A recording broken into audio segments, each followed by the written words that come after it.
चलो भैया ठीक है, तो आज हम लोग पढ़ेंगे P block element. P block element के अंदर टॉपिक अपना क्या रहेगा, 15 ग्रुप एलिमेंट या फिर नाइट्रोजन फैमिली। तो आ जाओ भैया। तो किसी को पता है बेटा नाइट्रोजन फैमिली को और किस नाम से जानते हैं? किसी को पता है क्या? अगर मैं यहाँ पे लिख दूं 15th group element, 15th group elements या फिर 15 ग्रुप एलिमेंट को हम लोग और क्या बोलते हैं बेटा? नाइट्रोजन फैमिली बोलते हैं। इसी को हम लोग बोलते हैं नाइट्रोजन फैमिली। या फिर नाइट्रोजन फैमिली को हम लोग बेटा किस नाम से जानते हैं? किसी को पता है क्या? और आप एग्जैक्ट नाइट्रोजन भी बोलते हैं। ठीक है, किसी को पता है नाइट्रोजन का मीनिंग क्या होता है? क्या मतलब होता है नाइट्रोजन का बेटा? नाइट्रोजन का मतलब होता है सफोकेशन। ठीक है, इसका मतलब होता है सफोकेशन। सफोकेशन इसका मतलब ये हुआ कि आप जो फैमिली पढ़ने जा रहे हो ये सफोकेटिंग एलिमेंट्स है। ठीक है, नाइट्रोजन फैमिली कैसी है? Suffocating elements. ठीक, तो आप इतना जल्दी से हेडिंग डालो फिर स्टार्ट कर। आप लिख देना nitrogen family 15th group element या फिर नाइट्रोजन्स। ठीक है, जिस जो नाइट्रोजन्स का मीनिंग करता है सफोकेशन, यानी कि जितने भी नाइट्रोजन फैमिली के अंदर एलिमेंट्स हो कैसे हैं? Suffocating elements. बताओ भैया नाइट्रोजन फैमिली के अंदर कौन कौन सा एलिमेंट है? पहला तो नाइट्रोजन ही हो गया, दूसरा phosphorus, phosphorus, third one is arsenic, arsenic, then antimony, और क्या लास्ट वाला कौन सा? antimony, यही है क्या? bismuth, ठीक है, अब बेटा बता दो मुझे नाइट्रोजन का एटॉमिक नंबर कितना होता है? 7 7 होता है ना? तो अब बताओ फास्फोरस का कितना होगा, कैसे निकालेंगे? फास्फोरस का कितना होगा बेटा?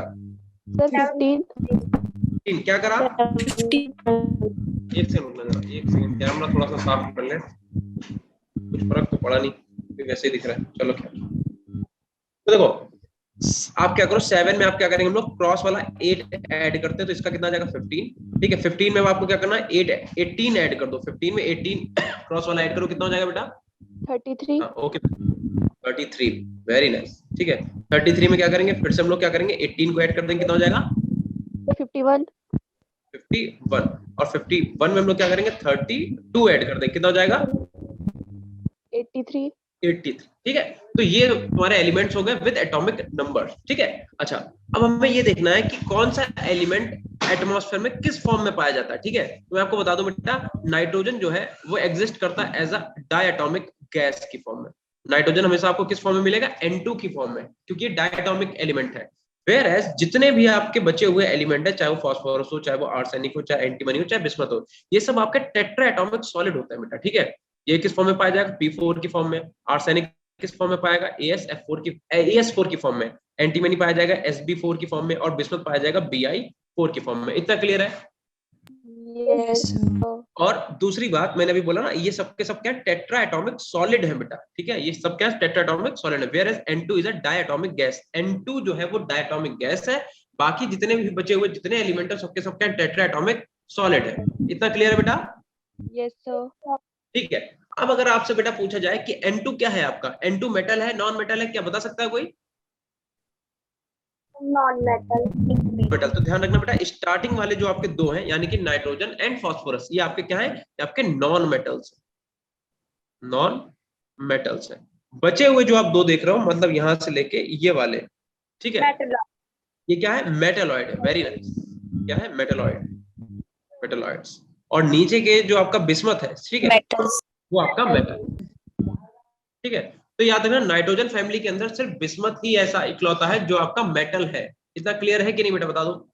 yes sir, yes sir, yes sir, तो जितना हमने नोट करा उतना आप भी नोट करते रहना साथ में। ठीक है, अच्छा अब अगर मैं बात करूं इलेक्ट्रॉनिक कॉन्फ़िगरेशन की, ठीक है, अगर मैं बात करूं किसकी? इलेक्ट्रॉनिक कॉन्फ़िगरेशन की।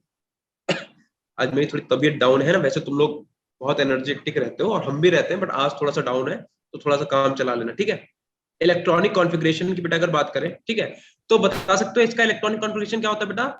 yes sir, 1s2 बोलिए फिर। 1s2 NS2 1s2 2s नहीं, NH2NP, वो N तुम बाद में पुट कर लेंगे। yes sir NH2NP NP3। ठीक है, और एक चीज ध्यान रखना बेटा, इस इलेक्ट्रॉनिक कॉन्फ़िगरेशन को स्पेशल इलेक्ट्रॉनिक कॉन्फ़िगरेशन का दर्जा दिया गया है। इसे हम लोग क्या बोलते हैं? इसे हम लोग बोलते हैं एक्स्ट्रा स्टेबल। हम लोग क्या बोलते हैं? Extra stable electronic configuration.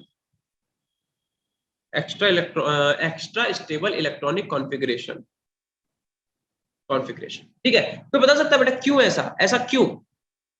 Sir इसका outer most Half. Orbital half field है। Half. फील्ड है, वेरी नाइस, ठीक है बेटा। देखो पी, जो आपका पी होता है, ठीक है, जो आपका पी होता है, आपको पता है पी में हम लोग मैक्सिमम इलेक्ट्रॉन भर सकते हैं 6, और वो भी 6 कैसे बनेंगे, 1 2 3 4 5 6। तो मैक्सिमम अगर आप 6 भरोगे तो ये फुल फील्ड हो जाएगा, अगर आप मिनिमम भरोगे 3 तो हाफ फील्ड। लेकिन हाफ फील्ड हुंड रूल के अकॉर्डिंग भरेंगे, 3 इलेक्ट्रॉन को ऐसे नहीं भरना है आपको कि 2 इसमें भर दिए 1 इसमें भर दिया, ये गलत तरीका। ये आप सब लोग एटॉमिक जो क्लासिफिकेशन है उसी में आप पढ़ चुके 11th में, ठीक है, इतना तो सबको क्लियर है ना। तो ये वाला सही तरीका है। तो हमें पता है बेटा ये हाफ फील्ड है, और हमें पता है कोई भी एलिमेंट अगर अपनी हाफ फील्ड या फिर फुल फील्ड की फॉर्म में रहेगा तो वो मोस्ट स्टेबल माना जाएगा। तो क्योंकि भैया इसके एन पी में कितने, पी में 3 इलेक्ट्रॉन है, तो ये क्या है, ये हाफ फील्ड है। तो यहाँ पे लिख सकते हैं extra stable electronic configuration due to Half filled. Half filled configuration. Configuration में पूरा शॉर्ट में लिख रहा हूँ, ठीक है, आप लोग पूरा लिख लेना चाहो तो, ठीक है, या फिर due to half filled p orbital लिख लो, कॉन्फ़िगरेशन ना लिख के, due to half filled p orbital, ये ज्यादा सही रहेगा, पी ऑर्बिटल। इतना लिख लिया सबने बेटा? पहले तो मुझे एक चीज का सब लोग बता दो बेटा कि कॉम्प्लेक्स एंड कंपाउंड्स क्या होते हैं। कंपाउंड्स और कॉम्प्लेक्स अलग अलग है कि एक ही चीज है? बता सकते हो कोई? कंपाउंड्स और कॉम्प्लेक्स अलग अलग होता है क्या एक ही होता है? देखो अच्छा, एक बार इधर देखो बेटा, सब लोग देखो, देखो बहुत सिंपल सी लैंग्वेज में बोलना है आपको। कभी भी कोई भी एलिमेंट जितने बॉन्ड बना सकता है, मतलब उसकी जो मैक्सिमम कोवैलेंसी है या फिर जो उसकी वैलेंसी है, अगर वो उतने बना रहा है, जैसे नाइट्रोजन जो है बेटा, सॉरी हम गलत बोल गए, नाइट्रोजन जो है 3 ही बॉन्ड बना सकता है। नाइट्रोजन के वैलेंसी कितनी होती है? 3 होती है ना। तो नाइट्रोजन 3 बॉन्ड बना के NH3 का फॉर्मेशन करता है कि नहीं करता, बताओ? बट आपको पता है कि नाइट्रोजन के पास बेटा 3 बॉन्ड बनाने के बाद भी एक लोन पेयर पड़ा रहता है, खाली पड़ा रहता है। Yes sir. तो ये क्या करेगा, अगर प्रोटॉन को देखेगा, मतलब अगर ये सुंदर कन्या को देखेगा तो उसके ऊपर अटैक करेगा लोन पेयर से। तो जब बेटा ये लोन पेयर से अटैक करेगा तो ये NH4 पॉजिटिव बनाएगा कि नहीं बनाएगा, बताओ? इसे आप लोग अमोनियम आयन का नाम देते हो, आप इसे क्या बोलते हो? आप इसे बोलते हो अमोनियम आयन। तो जब भी कोई एलिमेंट जितने बॉन्ड बना सकता है, कहां शो हो रहा है, जब भी कोई बॉन्ड, सॉरी, जब भी कोई एलिमेंट जितने बॉन्ड बना सकता है, अगर उतने ही बॉन्ड बना रहा है, तब तक उसे हम लोग क्या बोलेंगे, उसे हम लोग कंपाउंड बोलेंगे। तो NH3 क्या है? NH3 एक कंपाउंड है। बट NH4 पॉजिटिव क्या है? कॉम्प्लेक्स है, ठीक है। मतलब कोई भी एलिमेंट अगर जितने बॉन्ड बना सकता है उससे ज्यादा बॉन्ड का फॉर्मेशन कर रहा है तो वो बेटा कॉम्प्लेक्स कहा जाता है। या फिर जहां पे कोऑर्डिनेट बॉन्ड बन रहा है उसे हम लोग कॉम्प्लेक्स बोलते हैं इन जनरल, ठीक है। इतना बताओ कितना क्लियर है कि नहीं? कॉम्प्लेक्स तो पता चल गया सबको। Yes. और आपने बेटा 12th में अभी तक कोऑर्डिनेशन नहीं पढ़ा होगा, आई थिंक। पढ़ा है आपने? नहीं पढ़ा है? No sir. नहीं पढ़ा है ना? हाँ, तो आपको कोऑर्डिनेशन केमिस्ट्री में पूरा डिटेल से पढ़ने को मिलेगा, लेकिन वो बात की बात है। अभी के लिए बताओ, अभी के लिए अगर बहुत वेरी शॉर्ट टर्म में पूछा जाए तो आप बता सकते हो कि कॉम्प्लेक्स क्या होता है, कंपाउंड क्या होता है? ठीक है, कंपाउंड का मतलब अगर कोई भी एलिमेंट जितनी उसकी वैलेंसी उतने ही बॉन्ड शो कर रहा है, that is complex, sorry that is compound. और अगर वो अपनी मैक्सिमम वैलेंसी से ज्यादा बॉन्ड बना रहा है तो उसे हम लोग कॉम्प्लेक्स बोलेंगे। इतना क्लियर है कि नहीं? ठीक है। तो ऐसे ही बेटा आपसे पूछा, क्वेश्चन पेपर में बहुत ज्यादा पूछा जाता है कि फर्स्ट कॉम्प्लेक्स कौन था नाइट्रोजन फैमिली का। तो मैं बता दूं, नाइट्रोजन फैमिली का जो फर्स्ट कॉम्प्लेक्स था वो नाइट्रोजन का ही था। तो फर्स्ट कॉम्प्लेक्स ऑफ नाइट्रोजन जो है वो लिखेंगे हम लोग, क्या था? वो था बेटा Ru, ठीक है, NH3 का होल 5 N2 N2 N2 और इसका होल पॉजिटिव। तो जैसा मैंने लिखा ऐसे लिखना। आपको एक कोऑर्डिनेशन में डिटेल से पढ़ाया जाएगा कि ये क्या है, कोऑर्डिनेशन स्फीयर क्या होता है, आयनिक स्फीयर क्या होता है, कोऑर्डिनेशन कंपाउंड क्या होता है। अभी के लिए आप खाली याद कर लो क्योंकि ये क्वेश्चन पूछा गया था, तो मैंने आपको लिखवा दिया कि फर्स्ट कॉम्प्लेक्स जो नाइट्रोजन का था वो ये था RuNH3 का होल 5 N2 पॉजिटिव। यानी कि आप अगर लिखना चाहो क्या लिखोगे? पेंटाएमाइन डाइनाइट्रोजन रुथेनियम फर्स्ट, इसका नाम है। बट अभी आपको नाम हम लिखना नहीं, खाली याद करना ही वाला। ये वाला क्वेश्चन ऐसे समझ लो, याद करने के लिए हुआ है। अच्छा, दूसरी बात बेटा ये है कि अगर मैं आपसे बोलूं कि N2 जो है बेटा, N2 वो एयर के अंदर कितनी पाई जाती है, तो आपका आंसर होगा 78%, 78%। है ना। एटमॉस्फेयर में जो अपनी नाइट्रोजन है कितनी पाई जाती है? 78%। सोचो बेटा, नाइट्रोजन को हम लोग इनहेल नहीं कर सकते, ठीक है, नाइट्रोजन को हम लोग इनहेल नहीं कर सकते, हम इससे सांस थोड़ी ले सकते हैं। और नाइट्रोजन एयर में पाई कितनी जा रही है? 78%। इसीलिए बेटा ये इनर्ट गैस की तरह बिहेव करती है। तो यहाँ पे लिख सकते हैं behave like inert gas, inert gas. क्या किसी को याद है बेटा इनर्ट गैसेस क्या होती है? Yes, sir. सर जो रिएक्ट Group नहीं करते हैं element.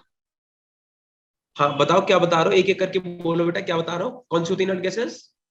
सर जो इजीली रिएक्ट नहीं 18th group. करती हैं। जो इजिली रिएक्ट नहीं करती। अपने पास जितने भी एलिमेंट्स हैं, आप पी ब्लॉक ग्रुप पढ़ रहे हो, पी ब्लॉक एलिमेंट पढ़ रहे हो, पी ब्लॉक एलिमेंट में कौन सी ऐसी फैमिली है जो इनर्ट गैस बोली जाती है? 18th. Group number 18। Group number 18। तो ग्रुप नंबर के जितने भी एलिमेंट, ग्रुप नंबर 18 के जितने भी एलिमेंट है like helium, neon, argon, krypton, xenon and radon, ये सब के सब अपने पास इनर्ट गैसेस हैं क्या? Yes, sir. बेटा अगर आप मेरे पढ़ाने के बाद भी बोल रहे हो कि ये सब के सब इनर्ट गैसेस हैं, तो आपने इसका मतलब पढ़ाई ठीक से नहीं की है। मैंने आपको बताया था स्टार्टिंग के सिर्फ 3 एलिमेंट जो है इन्हीं को सिर्फ बेटा इनर्ट बोला जाता है, इतना ध्यान रखना, ठीक है? सबके सब नोबल गैसेस हैं बट इनर्ट गैसेस सब नहीं है। आकाश ने बिल्कुल सही आंसर दिया है, ठीक है? स्टार्टिंग के जो 3 एलिमेंट्स हैं इन्हीं को सिर्फ हम लोग इनर्ट बोलते हैं, क्योंकि इनके कोई कंपाउंड नहीं पाए गए। अगर कंपाउंड नहीं पाए गए इसका मतलब क्या हुआ? इसका मतलब ये हुआ कि ये ऐसे एलिमेंट है जो किसी से रिएक्शन में पार्टिसिपेट नहीं करते। बचे हुए जितने एलिमेंट है, मतलब कि जिनॉन बचे, क्या जिनॉन और क्रिप्टॉन बचा, इनके कंपाउंड बेटा पाए गए, और रेडॉन तो आपका रेडियो एक्टिव, इसे तो छोड़ ही दो आप। तो इनके कंपाउंड पाए गए, दैट मीन क्या हुआ? जिनॉन के आपने नहीं पढ़ा, एक्जीएफ6 नहीं पढ़ा कभी आपने? पढ़ा है कि नहीं पढ़ा केमिकल बॉन्डिंग में? XeO F2 नहीं पढ़ा कभी? पढ़ा होगा। तो ये जिनॉन के कंपाउंड है ना, तो जिनॉन के कंपाउंड पाएगा, इसका मतलब वो इनर्ट गैस नहीं है। तो इनर्ट गैस आर दोस्त जो किसी से रिएक्शन पार्टिसिपेट नहीं कर। ध्यान रखना, ग्रुप नंबर 18 की सारी गैसेस को इनर्ट गैसेस नहीं बोलते। क्लियर है इतना? स्टार्टिंग की सिर्फ 3 गैसेस को ही हम लोग इनर्ट गैसेस बोलते हैं, बाकी सबको हम लोग नोबल गैसेस बोलते हैं। नोबल गैसेस वो होते हैं जिनका ऑक्टेट कंप्लीट होता है। अब बताओ, ठीक है इतना? ठीक है, चलो। अच्छा बताओ बेटा इनर्ट मेटल कौन से होते हैं? इनर्ट मेटल कौन से होते हैं? देखो बेटा, आपने सुना होगा प्लेटिनम, गोल्ड, सिल्वर, ये इनर्ट मेटल बोले जाते हैं। और क्योंकि बेटा ये इनर्ट है, इसीलिए तो आप इनकी ज्वेलरी पहनते हो। आप मतलब घर में पेरेंट्स जो है, मम्मी पापा अंगूठी, चेन और ये सब क्यों पहनते हो? क्योंकि ये इनर्ट मेटल है, ये किसी से रिएक्शन में पार्टिसिपेट नहीं करते। AU का मतलब गोल्ड, PT मतलब प्लेटिनम, AG मतलब सिल्वर। मतलब अगर आप गोल्ड की चेन पहन रहे हो, आप सोना खरीद के लाए, चेन खरीद के लाए, इधर देखो सब लोग मेरी तरफ, इधर देखो, इधर देखो। देखो अगर हम लोग सोना खरीद के लाए, मतलब सोने की चेन खरीद के लाए और वो काली पड़ गई फॉर एग्जाम्पल, तो वो फिर बेकार, हम क्यों खरीदेंगे? हम तो ऐसे नहीं, हम तो समझ ये मान लेंगे ना कि हाँ भाई ये खराब है। तो इसका मतलब क्या है? इसका मतलब आप एक ऐसा मेटल चाह रहे हो जो कभी भी उस पे ऑक्साइड के लिए आए ही ना। कभी किसी को लोहे की चेन पहन के घूमते देखा है? कितनी मोटी लोहे की चेन पहन? क्यों? क्योंकि लोहा बेटा इनर्ट थोड़े ना, लोहे के ऊपर जंग लग जाती है। लेकिन प्लेटिनम, गोल्ड, सिल्वर ये क्या है? इनर्ट बोले जाते हैं, इसीलिए हम लोग इनकी ज्वेलरी पहनते हैं। अब क्लियर है? तो आई थिंक आपको इनर्ट वर्ड का मतलब क्लियर हो गया होगा। अच्छा, अब अगर आपसे बेटा पूछा जाए कि जो नाइट्रोजन है वो N2 फॉर्म में तो एग्जिस्ट करता है। N2 को चाहे ऐसे लिख लो, चाहे आप ऐसे लिख लो, N ट्रिपल बॉन्ड N लिख लो। इसके अंदर बेटा आपको पता है कि एक सिग्मा होता है और 2 पाई बॉन्ड होते हैं, ये भी आपको पता है। तो आपसे पूछा जाता है कि भैया बताओ N4 क्यों नहीं पाया जाता? N4 जो है वो क्यों नहीं पाया जाता, ये एग्जिस्ट क्यों नहीं करता? अगर मैं N4 की स्ट्रक्चर बनाऊं तो देखो, जैसे नाइट्रोजन फैमिली के जितने भी एलिमेंट है सब P4 टेट्राएटॉमिक, मतलब सब टेट्राएटॉमिक सॉलिड है ना। तो N क्यों नहीं है टेट्राएटॉमिक सॉलिड? तो उसका बेटा रीजन ये है, पहली बात तो नाइट्रोजन 3 बॉन्ड बनाने के बाद अपने पास लोन पर रखता है, जो कि इसके ग्रुप के सारे मेंबर रखते हैं। बट क्योंकि नाइट्रोजन बेटा बहुत ही छोटा एलिमेंट है, तो अगर इसने N4 का फॉर्मेशन किया तो बच्चा कुछ कहना चाह रहा है बिकॉज ओनली 3 वैलेंस इलेक्ट्रॉन। दीक्षा ठीक है आपकी बात। और दूसरी बात बेटा ये भी है कि देखो, ये अगर इसने N4 मॉलिक्यूल ऐसे ही बनेगा, अगर हमने जैसा बनाया ऐसे ही बनेगा, बट ये एग्जिस्ट नहीं करता। मैं यहाँ पे लिख देता हूँ नॉट एग्जिस्ट, ये एग्जिस्ट नहीं करता। क्यों नहीं करता? क्योंकि भैया नाइट्रोजन बहुत छोटा एटम है। तो नाइट्रोजन अगर 4 मेंबर रिंग बनाएगा तो नाइट्रोजन और नाइट्रोजन के बीच में रिपल्सन बहुत ज्यादा होगा और ये रिंग टूट जाएगी, ये बनेगी ही नहीं।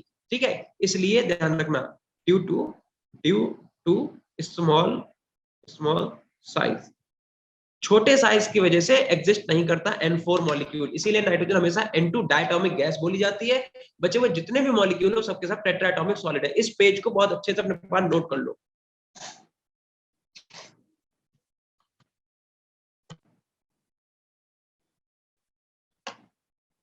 मैम सही कह रही थी, आज बच्चे काफी जुड़े हुए हैं अपने साथ, नए नए बच्चे भी हैं, कुछ कुछ के तो मैंने नाम भी नहीं मतलब मुझे पता है शायद नहीं यार, वो अपने वाले ही है सब, उज्जवल, सृजल, तनिषा, ये तो सब अपने ही है। अर्शी, अंशिका, अंकिता, प्राची, जानवी, पायल, ओप्पो A15, पलक, निकिता, नवीन, नैना, मुस्कान, ये सब तो अपने ही बच्चे हैं। देखो बेटा, देखो मेरी बात सुनो, जो सेकंड स्लॉट होता है, सेकंड स्लॉट मतलब जब मेरी आपके संग क्लास लगती है। रुचिका आपकी पहली क्लास है? अच्छा ठीक है रुचिका। तो क्या कहते हैं, नहीं ऋत्विका, सॉरी ऋत्विका, आपके नाम पे रुचिका लिख के आ रहा है, इसलिए मैं बार बार बोल दे रहा हूँ। जो आपकी आईडी है उस पर रुचिका लिख के आ रहा है, ऋत्विका, अब याद रखेंगे। तो हाँ, तो तुम लोगों से क्या कहना है मुझे, तुम लोगों से मुझे ये कहना है कि हमारा, मेरा बेटा आपके साथ, पहली बात तो वीक में एक ही बार मुकाबला होता है, हम लोग एक आमने सामने सिर्फ एक बार आते हैं हफ्ते में, ठीक है। अब उस हफ्ते में हम लोगों को ऐसा लगता है, क्योंकि तो इस हिसाब से हम लोग महीने में कितनी बार मिलेंगे बताओ, अगर हफ्ते में एक बार मिलने, महीने में कितनी बार मिलते हैं हम लोग? 4 बार। 4 बार। 3 बार मिलने की, आकाश कह रहा 4 बार, ठीक है, सब लोग कह रहे हो 4 बार। तो 4 बार मिलने की वजह से अपना इंटरेक्शन है कम, चैप्टर भी अपने धीमे धीमे हो रहे हैं। जैसे कि जो जेई वाला बैच है 12th का न्यू वाला, उसमें बेटा मैं चैप्टर फिनिश कर चुका हूँ, क्योंकि वहां पे मेरी रेगुलर क्लासेस है, बट आपके साथ मेरी रेगुलर क्लास नहीं, इसलिए हम लोग धीमे धीमे मिलते हैं। तो मेरा कहने का मतलब यह है कि इसीलिए जब हम आपसे मिलते हैं तो कोशिश किया करो बेटा कि ज्यादा से ज्यादा स्ट्रेंथ रखो, क्योंकि मेरी वीक में सिर्फ एक ही क्लास है आपके साथ, वो भी अगर आप मिस कर दोगे तो फायदा क्या, ठीक है। हाँ, वो इंटरेक्शन का मतलब बेटा आकाश ये है कि जैसे अब हम हफ्ते में एक ही बार मिल रहे हैं, अगर वो भी क्लास की कोई बच्चा जैसे स्किप कर दे रहा है, तो फिर फायदा क्या रहेगा अपने को पढ़ने का, है ना। कोशिश किया करो, देखो थोड़ी देर बैठे, जैसे कि हम मानते हैं कि आपको 2 क्लास एक साथ लेनी पड़ती हैं, बट 2 क्लास बहुत बड़ा टाइम पीरियड नहीं है, आप कंटिन्यू ले, ठीक है। सवा सवा घंटे के आप 2 क्लास आराम से ले सकते हो। कोशिश किया करो कि मेरा, देखो मेरा स्लॉट हमेशा शाम को ही पड़ता है, ये लोग पता नहीं क्या है, 7:15 से 8:30 ही डालते हैं, तो 7:15 से 8:30 लास्ट होता, बच्चे कम हो जाते हैं, तो आप कोशिश किया करो कि हमसे पढ़ लो थोड़ा सा, है ना, हमें भी अच्छा लगेगा आपको। हम बताते चलो अच्छा, बेटा हो गया सबका बेटा नोट? अब बनाए तो कुछ भी है। चलो भैया, तो अब आप हेडिंग डाल दो, एक बार को आप हेडिंग डालो नाइट्रोजन। बेटा माइक बंद कर लो अब। हाँ काश, आप तो रेगुलर हो। मैं ये कह रहा था कि जो बच्चे जैसे कि नहीं ले पाते हैं क्लास, उनसे मैं रिक्वेस्ट कर रहा था कि आप लोग बेटा स्ट्रेंथ बनाए रखा करो, क्योंकि कुछ टीचर आपसे डेली मिल रहे हैं, उनकी अगर आपने एक क्लास मिस भी की तो आप देख सकते हो, मेरी एक ही क्लास होती है, तो वैसे तो मिस आपको वो भी नहीं करनी चाहिए, बट फिर भी मैं चाहूंगा कि आप मेरी क्लासेस ले, सो दैट हम लोग जल्दी जल्दी सिलेबस को कंप्लीट कर पाए, अच्छे से क्वेश्चन प्रैक्टिस करें, ठीक है। तो भैया देखो, नाइट्रोजन जो है 78% पाई जाती है कहाँ पे? हाँ पूर्णिमा, ठीक है, 78% by volume, by volume of atmosphere, S N2, मतलब एटमॉस्फेयर का जितना वॉल्यूम है उसमें 78% तो भैया नाइट्रोजन ही घेरे बैठा हुआ है, ठीक है। अच्छा एक क्वेश्चन पूछे, देखो बेटा ये आपकी अर्थ है, ठीक है, ये अर्थ है, और आपको पता है कि अर्थ के सिर्फ 11 किलोमीटर सरफेस, अगर आप अर्थ की सरफेस से 11 किलोमीटर ऊपर चले जाओ, अगर आप अर्थ की सरफेस से 11 किलोमीटर ऊपर चले जाओ, तो बस अपना एटमॉस्फेयर यहीं तक है, मानते हो इतना, पता है कि नहीं पता है इतना? अर्थ के चारों तरफ, अगर आप अर्थ की सरफेस से 11 किलोमीटर ऊपर जाते, एटमॉस्फेयर बस वहीं तक है, और उस एटमॉस्फेयर में बेटा 78% नाइट्रोजन घेर के बैठा रखा है, 78% नाइट्रोजन, इसी में बेटा 21% अपनी ऑक्सीजन भी है। तो अब हम लोग लेकिन नाइट्रोजन को इनहेल ना करके ऑक्सीजन को इनहेल कर रहे हैं, ऐसा क्यों बेटा, ऐसा क्यों हो रहा है?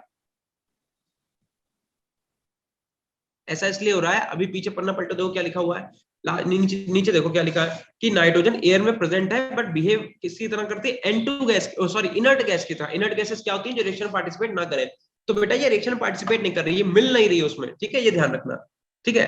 और आपसे बहुत बार पूछा जाता है कि अर्थ की क्रस्ट में नाइट्रोजन किस फॉर्म में पाया जाता है, तो लिख लो यहाँ पे इन अर्थ क्रस्ट, इन अर्थ क्रस्ट।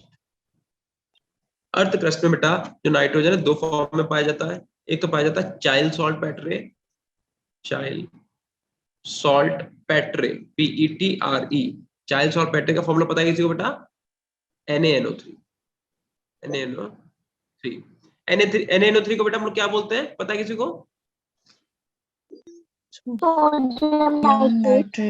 सोडियम नाइट्रेट, बिल्कुल सही, ठीक है। और दूसरा बेटा किस फॉर्म में पाया जाता है, बता सकते हो क्या? Indian salt Petre, Indian salt इसे हम लोग क्या बोलते हैं, KNO3। Potassium nitrate. हाँ, इसे हम लोग क्या बोलते हैं, पोटेशियम नाइट्रेट। Potassium nitrate. कुछ चीजें हम शॉर्ट में लिख देते हैं, ठीक है, तो आप ध्यान रखना बेटा। ठीक है, अब आ जाते हैं बेटा फिजिकल प्रॉपर्टीज पे इनकी इनकी ठीक है, फिजिकल प्रॉपर्टीज। अच्छा, हमने जब 11th में आपको पी ब्लॉक पढ़ाया तो मैं आपको सारे एलिमेंट बेटा याद करवा दिए थे, ट्रिक बता दी थी। अगर किसी को ट्रिक नहीं आती तो बताओ, मैं एक बार फिर से बता दूं कि एलिमेंट्स को याद कैसे करोगे। बता दे फिर से, चलो सर बता दो। ठीक है बेटा। तो पहले तो बेटा एक चीज ध्यान रखो कि पी ब्लॉक एलिमेंट जो है ग्रुप नंबर 13 से लेके 18 तक है, यानी कि 13, 14, 15, 16, 17 एंड देन 18। मतलब पेरियोडिक टेबल का जो आपका कौन सा राइट साइड है उसमें हमारे पास 6 ग्रुप है, जिसमें हमारे 15 ब्लॉक के एलिमेंट है। ये कौन सा ग्रुप नंबर 13 है, ये अपने पास ग्रुप 14 है, ये ग्रुप 15 है, ग्रुप 16, ग्रुप 17 और ये ग्रुप है अपने पास 18। ठीक है, तो इसमें हमारे सारे बहुत सारे एलिमेंट है। कौन कौन से भैया देख लो।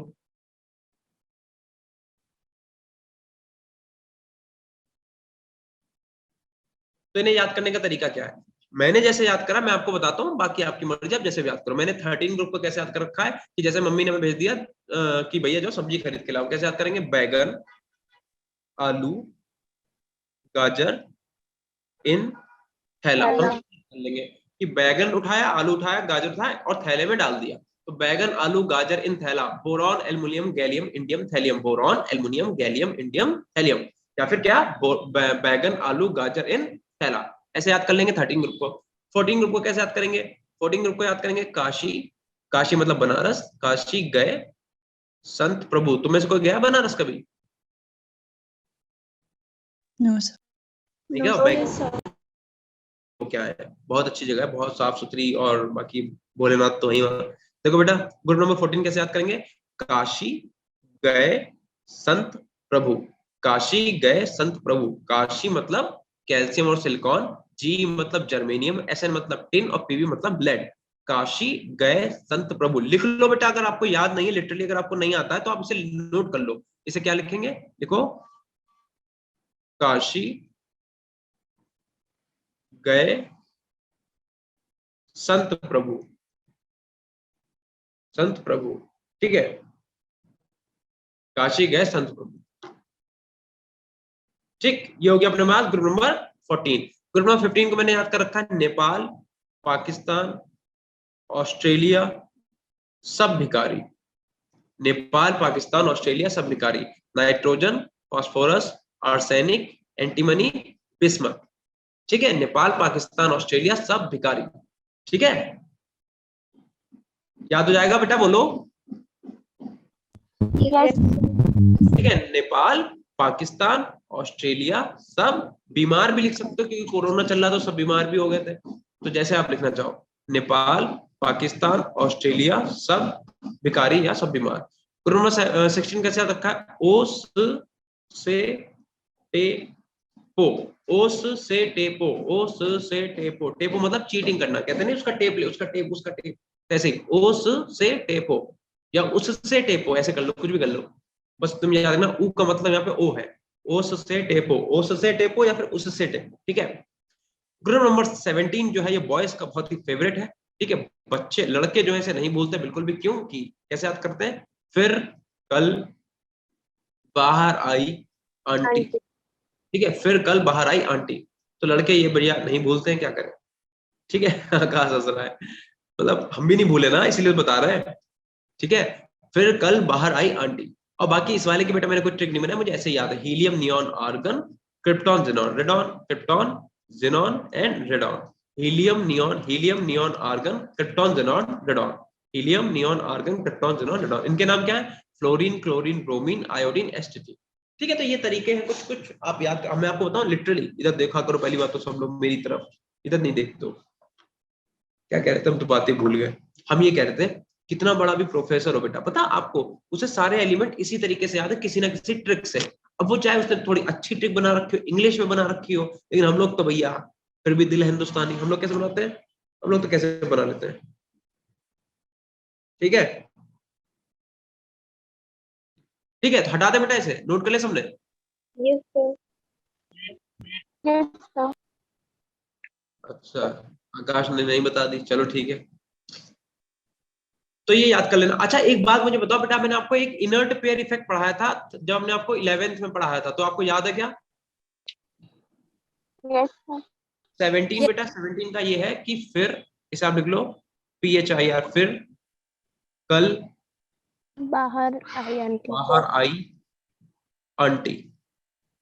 आंटी, और इनके नाम क्या है? Fluorine, chlorine, bromine, iodine, एस्टेटीन। ASTATINE, एस्टेटीन, iodine, iodine, bromine, chlorine और फ्लोरीन। ठीक है, फिर कल बाहर आई आंटी। चलो भैया, तो हम इतना कह रहे थे कि हमने आपको बेटा 11th में पढ़ाया था इनर्ट पेयर इफेक्ट, वो सबको याद है कि नहीं? Yes. Yes, sir. अगर याद नहीं तो एक बार इनर्ट पेयर इफेक्ट और यहीं पे समझ लेते हैं, फिर क्लास को आगे बढ़ाते हैं। देखो बेटा, ऐसा होता है कि ग्रुप नंबर 13, 14, 15, 16, 17 और यहाँ पे लिख लो 18। तो इसमें हमें पता ही है एलिमेंट अभी लिखे ही थे, बैगन, आलू, गाजर, इन, थैला। यहाँ पे क्या था? काशी गए संत प्रभु। यहाँ पे लिखा था मैंने काशी, काशी गए संत प्रभु। नेपाल, पाकिस्तान, ऑस्ट्रेलिया सब बीमार या सब भिखारी। और ओ से टे हो। फिर यहाँ पे क्या लिखा था? फिर कल बाहर आई आंटी। यहाँ पे क्या लिखा था मैंने? Helium, neon, argon, krypton, xenon, radon, radon. ठीक है, अब एक बात सुनो, मैंने अगर आपको याद हो, हमने बताया था बेटा इनका इलेक्ट्रॉनिक, अभी 13 ग्रुप का तो अभी हम लोगों ने देखा, क्या देखा था? NH2NP1। इसका क्या होता है? NH2NP, इलेक्ट्रॉनिक कॉन्फ़िगरेशन की बात करें। और 15 ग्रुप का हम लोगों ने अभी लिखा था, क्या लिखा था? NH2NP3। लिखा था कि नहीं लिखा था? Yes. ऐसे इनका क्या हो जाएगा? NH2NP4। क्या हो जाएगा? NH2NP5। इसका हो जाएगा NH2NP6 हो जाएगा। तो बेटा मुझे बताओ, 13 ग्रुप के आउटर मोशन में कितने इलेक्ट्रॉन है? 13 ग्रुप के The three. 3। 1 नहीं है बेटा, देखो जो भी बच्चा 1 बोल रहा था देख लो मेरी तरफ, देखो पहले तो इधर देखा करो। देखो ये न्यूक्लियस है और न्यूक्लियस के चारों तरफ ये सेल है। अब यहाँ पे n तो सेम ही होगा, n सेम। देखो हम बता दें, बोरॉन के लिए n कितना होता है? 2। n मतलब नंबर ऑफ शेल, पेरियड जिन्हें आप बोलते हो, 2, फिर 3, फिर 4, फिर 5, फिर 6 और नीचे 7। तो जब आप बोरॉन का ये रखोगे वैल्यू n की, यहाँ पे तो इलेक्ट्रॉनिक कॉन्फ़िगरेशन की वैल्यू रखो n क्या रखोगे? लिखोगे आप n के लिए क्या लिखेंगे बताओ? 2s2 2p1। तो 2 तो दोनों में सेम ही है ना, नंबर ऑफ शेल तो सेम ही है, यानी कि ये न्यूक्लियस और 2 इलेक्ट्रॉन किसमें? s में, एक p में, लेकिन है तो दूसरे में शेल में। ये पहली शेल हो गई, ये दूसरी शेल हो गई, समझे? सॉरी। मेरी बात समझे? हमने क्या बोला भैया? नंबर ऑफ शेल तो सेम ही है। नंबर ऑफ शेल का मतलब जैसे यहाँ पे ये भी s, देखो 2 इधर भी लिखा हुआ है, इधर भी 2 लिखा हुआ है, मतलब इलेक्ट्रॉन दोनों सेकंड शेल में ही तो है, हम ये कह रहे थे। बोलो, समझ में आ रही है बात? Yes, sir. Yes, sir. Outer most shell में बेटा सही कह रही है वो बच्ची, सही कह रही है, 3 इलेक्ट्रॉन है, ठीक है, ना कि 1 इलेक्ट्रॉन है। तो अगर किसी भी एलिमेंट के आउटर शेल में 3 इलेक्ट्रॉन, जैसे फॉर एग्जांपल इधर देखो यार, जैसे एल्युमिनियम है, एल्युमिनियम के एटॉमिक नंबर कितना होता है? 13 होता है। इसे क्या लिखते हो? 2,8,3 लिखते हो। Yes, sir. तो अगर इलेक्ट्रॉन बेटा निकालेगा तभी तो ये अपना ऑक्टेट कंप्लीट कर पाएगा, बताओ। Yes, sir.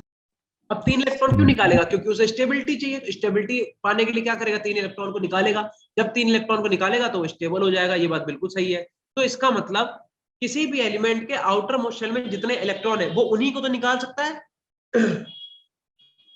तो इसका मतलब बोरॉन के आउटर शेल में 3 इलेक्ट्रॉन, ये सिर्फ 3 ही इलेक्ट्रॉन को निकाल सकता है। ये 4 है तो सिर्फ 4 को निकाल सकता है। ये सिर्फ 5 को निकाल सकता है। या तो ये 5 को निकालेगा, 3 को खींच लेगा, या तो क्या करेगा? 5 को निकालेगा या 3 को खींच लेगा। ये क्या करेगा? या तो 6 इलेक्ट्रॉन को निकाल देगा या -2 को खींच लेगा। ये क्या करेगा? या तो बेटा 7 इलेक्ट्रॉन निकालेगा या 1 इलेक्ट्रॉन खींच लेगा। और भैया इनके पास इन्हें इलेक्ट्रॉन निकालने की जरूरत नहीं, क्योंकि ऑलरेडी स्टेबल है। ठीक है, समझ गए? अब बेटा एक बात है कि किसी भी एलिमेंट की जो ऑक्सीडेशन स्टेट होती है किसी भी ग्रुप की, वो सबकी होनी चाहिए। उन्हें ग्रुप में स्टडी क्यों कर रहे हैं हम लोग? जैसे हम तुम लोगों को ग्रुप में क्यों पढ़ा रहे हैं बताओ? क्योंकि तुम सब बेटा एक ही क्लास भैया क्या हो गया? क्योंकि तुम सब एक ही क्लास के तो हो। अगर तुम डिफरेंट डिफरेंट क्लास के हो तो हम क्या तुम्हें स्टडी करा पाते, क्या पढ़ा पाते तुम्हें? हम नहीं पढ़ा पाते। इसका मतलब अगर हमने ग्रुप में रखा है तो मतलब सेम ग्रुप के तब हो गए जो इनकी प्रॉपर्टी सेम हो। तो अगर सारे ग्रुप नंबर 13 की ऑक्सीडेशन स्टेट +4 है, ग्रुप नंबर 14 की सबकी ऑक्सीडेशन स्टेट +4 है, और 15 की कितनी +5 है, तो इसका मतलब बोरॉन को ऑक्सीडेशन स्टेट कितनी शो करनी चाहिए? +3 करनी चाहिए। एल्युमिनियम को भी कितनी करनी चाहिए? +3। गैलियम को भी कितनी करनी चाहिए? +3। इंडियम को भी +3, थैलियम को भी +3। बट इंडियम करता कितनी है? +1। थैलियम करता कितनी है? +1। +1। ऐसे कार्बन को कितनी करनी चाहिए? +4। सिलिकॉन को +4, जर्मेनियम को +4, टिन को भी +4, लेड को भी +4। लेकिन करता क्या है? टिन भैया +2 करता है और लेड जो है +2 करता है। नेपाल मतलब नाइट्रोजन +5 करनी चाहिए, फास्फोरस को +5 करनी चाहिए, आर्सेनिक को +5 करनी चाहिए, और एंटीमनी कितनी करनी चाहिए? +5। लेकिन करता कितनी? +3। और ये कितने करता है? +3। तो एक चीज देखो जरा, इनमें बेटा कुछ मतलब डिसऑर्डर देखने को नहीं आ रहा है। जब तुम्हारे ग्रुप के सारे एलिमेंट +3 कर रहे हैं तो तुम +1 कैसे कर सकते हो? तो यहाँ पे बेटा हमें एक चीज देखने को मिली कि ग्रुप नंबर 13 से लेके और 15 तक एक इफेक्ट वर्क करता है जिसे हम लोग क्या बोलते हैं? जिसे हम लोग बोलते हैं इनर्ट पेयर इफेक्ट। ध्यान आया सबको? Yes. और मैंने क्या बोला था इनर्ट पेयर इफेक्ट क्या हो? तुम लोगों को ध्यान है, मैंने एक बाहुबली वाली कहानी सुनाई थी, कटप्पा वाली। भूल रहे हो? चलो इधर देखो, फिर से देखो, हम बताते हैं। मेरी तरफ देखा करो इधर। याद है क्या? नहीं याद? Due to presence of d and f are. बिल्कुल सही। किसने बताया आंसर? ये बताया है रुचिका। रुचिका नहीं, ये रुचिका नहीं है, इसका नाम क्या है? ऋत्विका। ठीक है, याद आ गया। तो मैं चीटिंग की, मतलब चैट में ऊपर देख लेना। खैर, तो इधर देखो क्या बता रहे थे बेटा हम ये बता रहे थे कि कुछ तो बता रहे थे हम। हाँ, हम ये बता रहे थे कि इनर्ट पेयर इफेक्ट क्या होता है। तो बेटा देखो, ऐसा देखा गया, पहले तो एक चीज समझो, इस शील्डिंग इफेक्ट को क्या बोलते हैं। देखो, हमने तुम लोगों की कहानी सुनाई था, हमने कहा था जैसे वो बाहुबली की मम्मी का नाम क्या था बेटा? बाहुबली की मम्मी का नाम बताओ। बाहुबली की मम्मी का नाम शिवगामी देवी। याद नहीं आ रहा तुम लोगों को? ठीक है। अब बेटा ये शिवगामी देवी है, तो हमने सिर्फ प्रोटेक्शन के लिए 3 बॉडीगार्ड दिए। तो एक बॉडीगार्ड हमने यहाँ खड़ा कर दिया, एक बॉडीगार्ड हमने यहाँ पे खड़ा कर दिया, और एक बॉडीगार्ड हमने यहाँ पे खड़ा कर दिया। कोई दिक्कत? अब अगर इसके ऊपर अटैक, देखो इधर से ये प्रोटेक्ट करेगा, इधर से ये प्रोटेक्ट करेगा, इधर से ये इसकी रक्षा करेगा। लेकिन अगर इस पे अटैक करोगे तो तुम सिर्फ एक ही साइड से अटैक कर सकते हो, और अगर तुम उस साइड से अटैक करोगे तो बेटा वो खुद भी राजकुमारी, वो अपने आप को डिफेंड करना जानती है। ठीक है। अच्छा, दूसरी बात, बल्लाल देव का जो पापा था उससे हमें भी इरिटेशन है, तो हम उसे सिक्योरिटी तो देंगे, लेकिन कैसे देंगे? देखो, हमने क्या करा, ये बल्लाल देव का पापा खड़ा हुआ है, ठीक है, और हमने उसे 3 सैनिक कैसे दिए? एक सैनिक हमने इधर खड़ा कर दिया, दूसरा सैनिक हमने इस डायरेक्शन में खड़ा कर दिया, तीसरा सैनिक भी हमने इस डायरेक्शन में खड़ा कर दिया। तो तीनों सैनिक जो है बेटा इसी डायरेक्शन से, तो इसे इस पे जो भी आक्रमण होगा उसे इसी डायरेक्शन से तो बचा सकते हैं। तो इसे मारने के लिए 3 रास्ते, इधर से कोई मार सकता है, इधर से कोई मार सकता है, इधर से कोई मार सकता है। तो बताओ बेटा, शिवगामी देवी और भल्लाल देव का जो पापा है, पापा, उनमें से प्रोटेक्शन किसकी अच्छी है? शील्डिंग किसकी अच्छी है? शिवगामी की। हाँ, शिवगामी देवी जो है उनकी शील्डिंग अच्छी है। तो शील्डिंग का मतलब समझ गए क्या होता है? बताओ, शील्डिंग का मतलब समझे कि नहीं समझे? है ना? शील्डिंग का मतलब समझे? ऐसे ही एक्सपेरिमेंटली बेटा देखा गया, ऐसे ही एक्सपेरिमेंटली देखा गया कि जो एस जो तुम्हारी एस सबशेल होती है उसकी शील्डिंग सबसे अच्छी होती है, फिर पी की शील्डिंग अच्छी होती है, फिर डी की बेकार होती है, और सबसे बेकार किसकी होती है? एफ की। इसका मतलब जो एफ ऑर्बिटल है वो पूरी शील्डिंग प्रोवाइड कराता है। एफ ऑर्बिटल जो है पूरी शील्डिंग प्रोवाइड कराता है। इससे हुआ क्या? इससे हुआ गया, जब बेटा आप इंडियम से थैलियम की तरफ जा रहे थे, ठीक है, तो इनके बीच में 14 एफ ब्लॉक के एलिमेंट आ गए। अब अगर एफ ब्लॉक के एलिमेंट आ गए तो एस और पी के बीच में एफ ऑर्बिटल भी तो आएगा, आएगा कि नहीं आएगा? तो इसका मतलब क्या हुआ? न्यूक्लियस ऐसे का ऐसे ही रहा। मान लो ये एस ऑर्बिटल है, मान लो ये आपका पी ऑर्बिटल है, और इनके बीच में आ क्या गया? इनके बीच में आ गया एफ ऑर्बिटल। ठीक है। अब क्योंकि हम लोग ग्रुप नंबर 13 की बात कर रहे हैं, तो एस में कितने इलेक्ट्रॉन बेटा? देखो 2, पी में कितना? 1। यानी कि एस में बेटा इलेक्ट्रॉन कितने? 2 इलेक्ट्रॉन है, पी में इलेक्ट्रॉन कितना है? 1 है। तो भैया बात यह है कि वैसे तो जो बोरॉन है, एल्युमिनियम है, वो क्या कर रहे हैं? वो तो अपने तीनों इलेक्ट्रॉन को आसानी से निकाल पा रहा है। लेकिन जब बात इंडियम की आई, तो क्योंकि यहाँ पे न्यूक्लियस को ये बात पता है, न्यूक्लियस को पता है कि ये जो एफ ऑर्बिटल है वो उसे शील्ड नहीं कर पाएगा। मतलब अगर आक्रमण हुआ, ठीक है, तो न्यूक्लियस को ये बात मालूम है कि एफ ऑर्बिटल जो है, एफ सबशेल जो है, वो उसे शील्ड नहीं कर पाएगी। इसलिए न्यूक्लियस क्या करता है? इन दोनों इलेक्ट्रॉनों पे फोर्स ऑफ अट्रैक्शन बढ़ा देता है और इन्हें अपनी तरफ खींच के रखता है कि भैया तुम हमें प्रोटेक्ट करो। इस केस में क्या होता है? जहां बोरॉन, एल्युमिनियम और गैलियम तीनों इलेक्ट्रॉन को निकाल देते हैं, वहीं आपका इंडियम और थैलियम 2 इलेक्ट्रॉन को पकड़ के रखता है, उन्हें निकलने ही नहीं देता है। सिर्फ और सिर्फ एक ही इलेक्ट्रॉन आपका निकल पाता है। इसलिए आपका इंडियम जो है वो +1 ऑक्सीडेशन स्टेट और थैलियम जो है +1 ऑक्सीडेशन स्टेट शो करता है। समझ में आया इनर्ट पेयर इफेक्ट क्या होता है? Yes, sir. Yes. ठीक है। तो इनर्ट पेयर इफेक्ट में आप क्या बोल सकते हो? The reluctance of two electrons of s orbital, the reluctance of, reluctance मतलब बाधा उत्पन्न हो जाना, ठीक है, the reluctance of two electrons of s orbital to participate in bond formation, उसी को हम लोग बोलते हैं इनर्ट पेयर इफेक्ट। इतना क्लियर है कि नहीं? अगर इतना क्लियर है तो अब हम लोग यहां से आगे की बात करते हैं, इसे देते हैं हटा।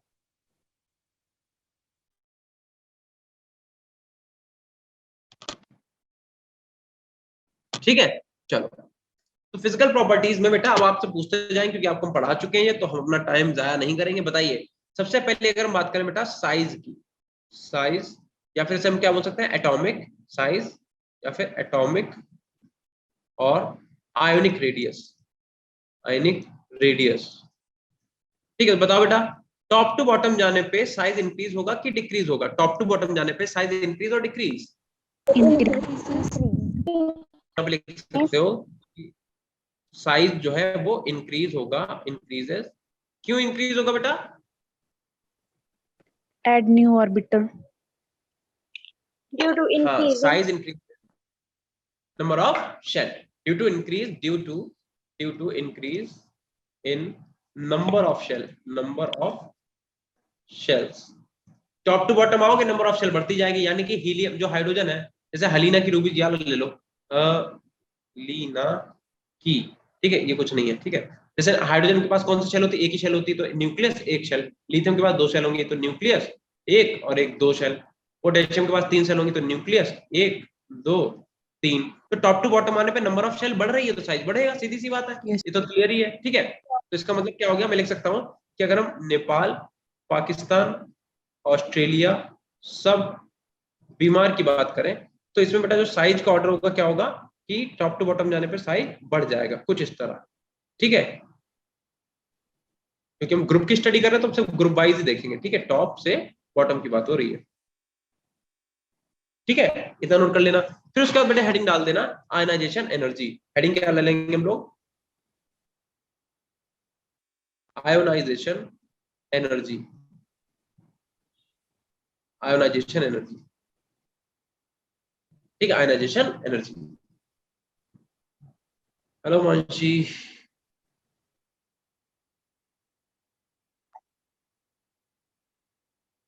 चलो। आयनाइजेशन एनर्जी की अगर हम बात करें बेटा, तो आयनाइजेशन एनर्जी का फॉर्मूला क्या होता है, याद है सबको? yes sir क्या होता है बेटा, बोलो जरा, आयनाइजेशन एनर्जी फॉर्मूला क्या होता है? Ionization energy is inversely proportional to atomic size. बिल्कुल सही। या फिर ionisation energy is directly proportional to the charge and inversely proportional to the Atomic size. Size, ठीक है। तो ये फॉर्मूला याद रख लो, बस इतना फॉर्मूला अगर आपको याद है, it will decrease due to inverse of at atomic size. बिल्कुल सही ऋत्विका, आपका आंसर बिल्कुल सही है, ठीक है। तो बताओ बेटा, टॉप टू बॉटम जब जाओगे, टॉप से बॉटम, यानी कि हम अगर लिखते हैं नेपाल, पाकिस्तान, ऑस्ट्रेलिया सब बीमार, तो इसका मतलब यह है कि आपका जो एटॉम क्या बोले आयनाइजेशन है वो डिक्रीज हो जाएगी, यानी कि कुछ ऐसा ऑर्डर आएगा, आएगा कि नहीं आएगा? yes sir Yes, decrease sir. ये बात किससे हो रही? टॉप से बॉटम जाने की, ठीक है। जैसे हम लिख रहे हैं बढ़िया बढ़िया, अगर लिख रहे हैं बढ़िया तो तुम लोग भी लिख लो बढ़िया बढ़िया, ठीक है। गंदे नोट्स ना बनाना, हमें गंदे नोट्स बिल्कुल अच्छे नहीं लगते, हमसे पढ़ा नहीं जाता है। अगर मेरे नोट्स गंदे होते, जैसे तुम्हारे बराबर जब तक की बात कर रहे हैं, तो जब मेरे नोट्स गंदे होते तो हमें पढ़ा नहीं जाता था। हम पेपर भी हैं अगर, तो अगर मेरे पास थोड़ा सा भी टाइम है तो हम पहले अपने हाथ से नोट, अगर मेरा कोई चैप्टर कंप्लीट नहीं है तो पहले उसे कंप्लीट कर लेते तब पढ़ते थे, ठीक है। तो नोट्स अच्छे बनाना बेटा, पढ़ने में मजा ही कुछ और आएगा, ठीक है। इतना हो गया सबका? Yes, sir. चलो भैया, ठीक है, फिर अगले पेज पे आ जाओ। अब हेडिंग डालो आप मेटेलिक कैरेक्टर, ठीक है। अब हम लोग देखेंगे third heading is metallic character, metallic character, ठीक है, metallic character. Thank you Tanishka, ठीक है। मेटेलिक कैरेक्टर की अगर बात करें बेटा, तो मेटेलिक कैरेक्टर बता दो बेटा, इंक्रीजेस या decreases down the group? Top to bottom आते हो, मेटेलिक कैरेक्टर बढ़ता है कि घटता है? increase Increases. इधर देख लो, अरे नेक्स्ट क्यों जा रहे हैं, decrease इधर देखो, इधर ये कहाँ गया, ये देखो, स्टार्टिंग के दोनों कैसे थे? नॉन मेटल, फिर ये तुम्हारे कहाँ गया, आर्सेनिक एंटीमनी कैसे थे? मेटलाइट, और बिस्मथ आपका कैसा था? मेटल। यानी कि टॉप से बॉटम आने मेटल कैरेक्टर तो बढ़ रहा है ना, बढ़ रहा है कि नहीं बढ़ रहा बेटा? yes ठीक है, sir तो इसका मतलब कैरेक्टर में क्या लिखेंगे? Increases down the group, it is increases down the group, down the group, it is increases down the group. अच्छा दूसरी बात, जैसे अगर मैं बात करूं नेपाल, पाकिस्तान, ऑस्ट्रेलिया सब बीमार, तो इंक्रीजेस डाउन द ग्रुप का मतलब ये ऑर्डर रहेगा, यानी कि बिस्मत आपका क्या है, मेटल है, बाकी बचे हुए क्या है, नॉन मेटल एंड मेटलॉइड है। ठीक, ये बात किसकी हो रही, टॉप से बॉटम की, टॉप टू बॉटम।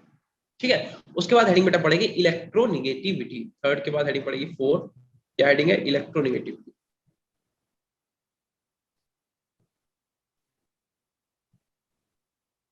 इलेक्ट्रोनिगेटिविटी, ठीक है, बताओ बेटा टॉप टू बॉटम आने पे इलेक्ट्रोनिगेटिविटी इंक्रीज होती है कि डिक्रीज होती है? इलेक्ट्रोनिगेटिविटी का मतलब क्या होता है बेटा, इलेक्ट्रोनिगेटिविटी का मतलब क्या होता है बताइए?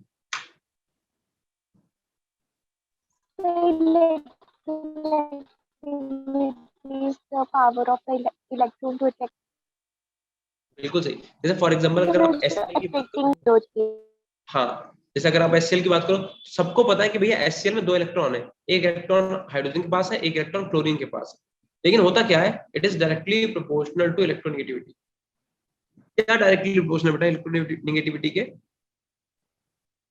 देखो इधर अगर HCl की बात करें तो आपको पता है HCl में 2 इलेक्ट्रॉन होता है, लेकिन HCl में 2 इलेक्ट्रॉन ऐसे नहीं होते हैं, हाइड्रोजन का जो इलेक्ट्रॉन होता है बेटा वो भी क्लोरीन के पास ही होता है, मेटालिक इलेक्ट्रॉन, ओके ठीक है। हाइड्रोजन का जो इलेक्ट्रॉन है, क्लोरीन का इलेक्ट्रॉन तो क्लोरीन के पास है ही, बट हाइड्रोजन का इलेक्ट्रॉन भी किसकी तरफ शिफ्ट हो गया, क्लोरीन की तरफ। तो इलेक्ट्रॉन को अपनी तरफ अट्रैक्ट करने की जो टेंडेंसी है उसी को हम लोग इलेक्ट्रोनिगेटिविटी बोलते हैं, और हमें पता है कि जो फ्लोरीन है वो मोस्ट इलेक्ट्रोनिगेटिव एलिमेंट है पूरी पीरियोडिक टेबल का, और हमें पता है कि टॉप टू बॉटम जाने पे इलेक्ट्रोनिगेटिविटी डिक्रीज होती है। क्यों? क्योंकि हाइड्रोजन फैमिली याद कर लो, फिर कल बाहर आई, तो भैया बताओ फ्लोरीन ज्यादा इलेक्ट्रोनिगेटिव है कि आयोडीन? तो हमें पता है ये वाला ऑर्डर होता है, ये वाला होता है कि नहीं होता है, फ्लोरीन सबसे ज्यादा इलेक्ट्रोनिगेटिव, फिर उसका क्लोरीन, फिर ब्रोमीन, और सबसे कम कौन सा, आयोडीन। क्लियर है कि नहीं, बता दो इतना, Yes, sir. क्लियर है ना? तो इलेक्ट्रोनिगेटिविटी की अगर बात करें तो क्या लिखेंगे, decreases down the group, decreases down the group, decreases down the group. ठीक है, यानी कि नाइट्रोजन सबसे ज्यादा इलेक्ट्रोनिगेटिव होगा, फिर फास्फोरस होगा, फिर आर्सेनिक होगा, फिर एंटीमनी होगा, और लास्ट में बिस्मथ होगा। अगर हम बात करें कब की, टॉप से बॉटम की। क्लियर है कि नहीं है?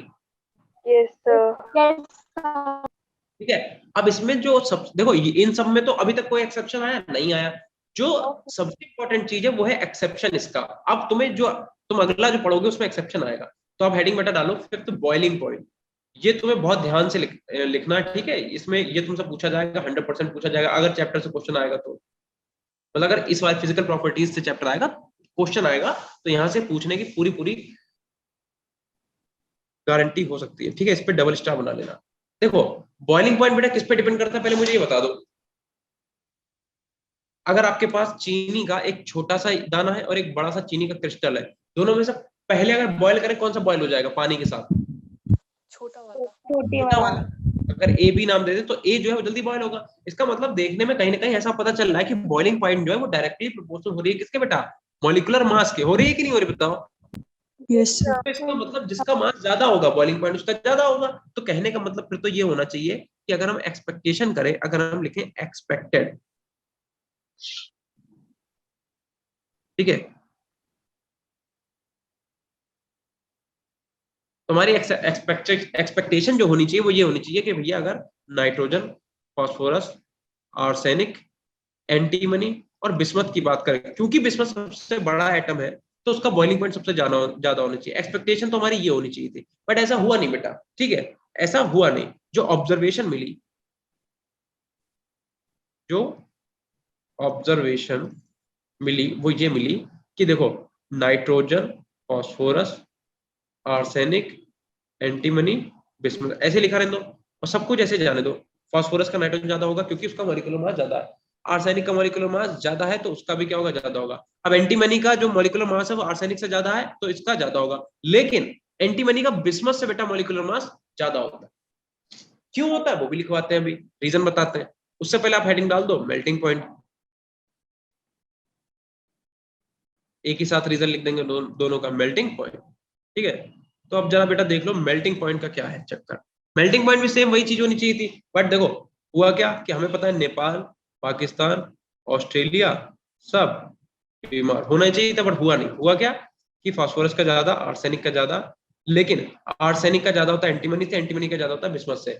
और ये सब ऐसा देखने को बेटा क्यों मिला, ये सब चीजें देखने को मिली due to inert pair effect. देखो वो जो दो इलेक्ट्रॉन बेटा निकल नहीं पा रहे थे ना, तो उन दोनों इलेक्ट्रॉन ने प्रॉपर्टीज भी चेंज की। ऐसे नहीं कि सिर्फ नहीं निकल पा रहे तो उससे कुछ फर्क नहीं पड़ा। तो जो इनर्ट पेयर इफेक्ट क्यों पढ़ रहे हैं हम, क्योंकि उससे बेटा मेटल्स की, एलिमेंट्स की सॉरी, प्रॉपर्टीज चेंज हुई। ठीक है, तो ऐसा ये जो डिसऑर्डरनेस देखने को मिला, क्यों देखने को मिला, क्योंकि इनर्ट पेयर इफेक्ट की वजह से। इनर्ट पेयर इफेक्ट क्या होता है, the reluctance of 2s electron in bond formation is called inert pair effect. समझ में आई बात? दोनों पे स्टार बना लेना, अगर पूछा जाएगा तो यही से पूछा जाएगा। ठीक है, चलो इतना करो बेटा।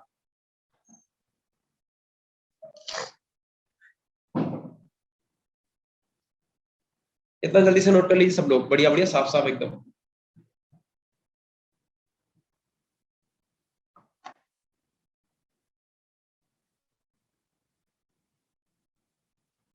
कोई बालक कुछ पूछना चाह रहा है? Done sir, okay. Ritvika okay, Tanishka okay. School से कितने बजे आते हो तुम लोग चंगू मंगू? क्यों भाई, स्कूल से कितने बजे आते हो? 3:30. 3:30 तक सर। 4:30 3:30 तक, ओके बेटा। सिजल 4, मतलब सबकी अलग अलग राइटिंग है, मतलब टाइमिंग है क्या? ऋत्विक गायत्री 3 बजे, 1:30 बजे, पायल 1 बजे। सर 4:30। अच्छा अच्छा, शैलजा आप भी बता दो बेटा। अच्छा 4:30, अच्छा। तो अभी तुम लोगों के समर वेकेशन तो अभी होते ही नहीं है। तो सर तुम्हारे तो बहुत कम दिन के होंगे, राइट? Yes sir. हाँ तो अच्छी बात भी तो है, तुम्हारे तो वैसे भी ठंड पड़ रही, काहे की समर समर वेकेशन तो यहाँ वाले बच्चों को चाहिए, गर्मी इतनी हो रही है। सर यहाँ पे बहुत सर यहाँ पे सर यहाँ पे भी बहुत गर्मी है। हो रही होगी बेटा पता, लेकिन यहाँ पे भी परसों वाले दिन 48 डिग्री सेल्सियस टेम्परेचर था, तुम लोग बिलीव नहीं करोगे, 48 डिग्री सेल्सियस टेम्परेचर।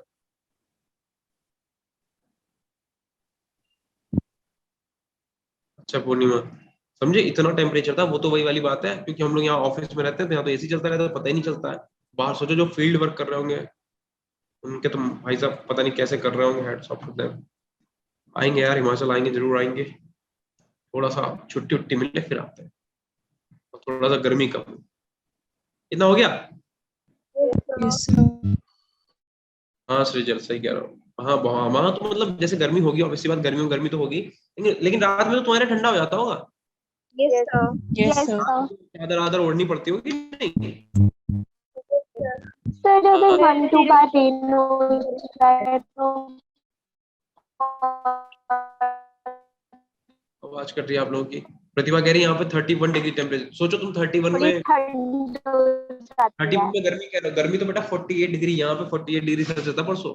चलो इतना हो गया सबका? ये चलो ठीक है।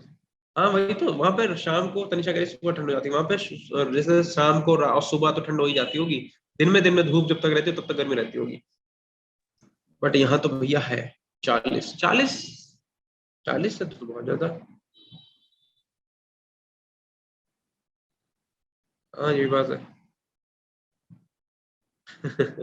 अच्छा चलो, अच्छा बात है नहीं, बस बातों वाला ब्रेक हो गया। अभी देखो मेरी तरफ आ जाओ, जल्दी वापस आ जाओ। चैट बॉक्स से सब लोग वापस से निकल के स्क्रीन में आ जाओ, ठीक है? स्क्रीन से बाहर मत आ जाना, हम डर जाएंगे नहीं तो। अच्छा अच्छा ओके ऋत्विक। चलो देखो, Ritvika sorry.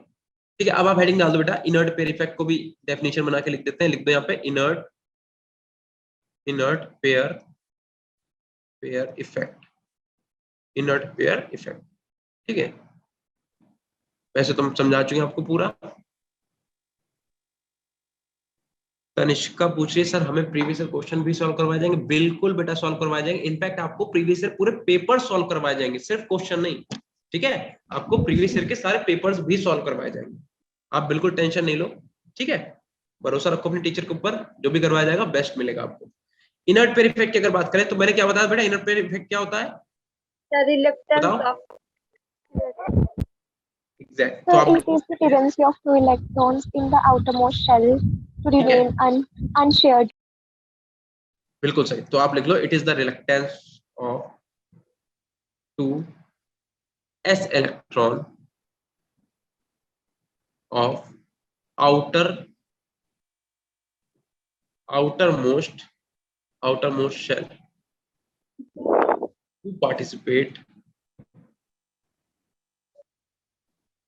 to participating in bond formation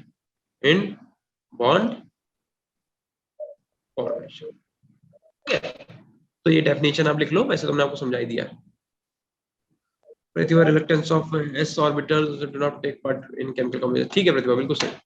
ठीक है, तो ये बॉन्ड आप लिख लो। ठीक, चलो भैया अब आ जाओ इधर, आ जाओ चैट में नहीं, अब इधर आ जाओ सब लोग, आ जाओ स्क्रीन से बाहर मत निकलना, बस स्क्रीन के अंदर ही रहना, नहीं तुम डर जाएंगे। चलो अब आप क्या करो, हेडिंग डालो एनॉर्मलस प्रॉपर्टी ऑफ नाइट्रोजन। ठीक है, आप हेडिंग डालो एनॉर्मलस प्रॉपर्टीज, ठीक है, या फिर प्रॉपर्टी लिख लो, कुछ भी लिख लो, प्रॉपर्टीज ऑफ नाइट्रोजन। अब क्योंकि नाइट्रोजन अपने ग्रुप में, उसके ग्रुप के जितने मेंबर हैं सबके सब सॉलिड है, लेकिन उसे गैस बनना है, सबके सब टेट्राएटॉमिक है लेकिन वो डायटॉमिक है, तो भैया कुछ तो अलग कर रहा है लड़का, है ना, तो उसी लड़के की वही बातें पढ़नी है अपने को। लड़का लड़की कुछ भी हो सकता है इससे, नाइट्रोजन। ठीक है, 7। तो भैया देखो पहली बात तो, अगर आप इसके इलेक्ट्रॉनिक कॉन्फ़िगरेशन की बात करो 1s 2s 2p, इसमें 2, इसमें 2 और p में कितने 3। तो सीधी सी बात है, हमें पता है, क्योंकि भैया इसका जो इलेक्ट्रॉनिक कॉन्फ़िगरेशन है वही बड़ा स्पेशल है। कैसे? क्योंकि यहाँ पे s में कितने इलेक्ट्रॉन है 2, यहाँ पे s में कितने हैं 2 और यहाँ पे है 3, और 3 है तो भैया क्या है, ये हाफ फिल्ड है और मोस्ट स्टेबल भी है। यस एक तो यही इसकी खूबी है। ठीक है, ये खूबी तो सबको पता चल गया। दूसरी बात हम लोग पहले लिख चुके हैं, बट पहली बात दूसरी बात फिर से लिख लो दूसरी बार कितनी बार हो गया ये, देखो इसमें लिखो नाइट्रोजन जो है वो एग्जिस्ट करता है, एग्जिस्ट एज N2, है ना, और N2 में भी कौन, N2 में भी गैसेस फॉर्म करता है। अगर हम बात करें इसकी बॉन्ड डिसोसिएशन एनर्जी की, अगर मैं लिखो बॉन्ड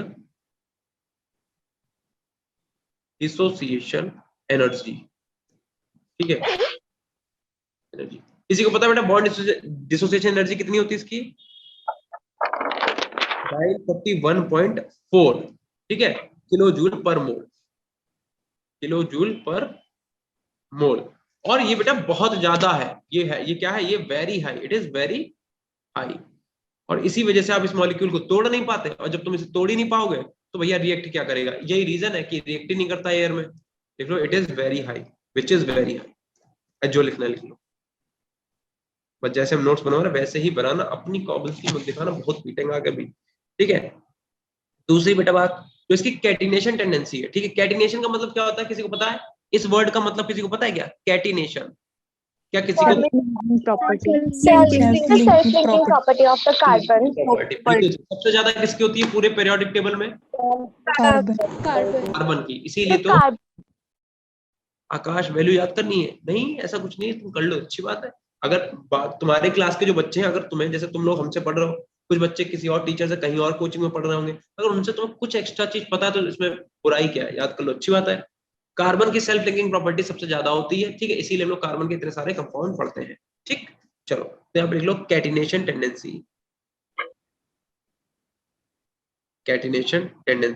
कैसी होगी बताओ, इज वेरी हाई होगी कि वेरी लो होगी,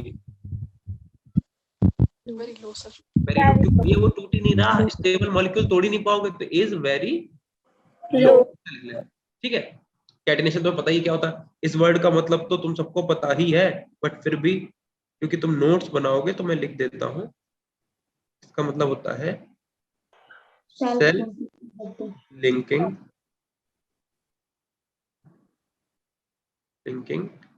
प्रॉपर्टी, सेल्फ लिंकिंग प्रॉपर्टी, इतना लिख लो बेटा।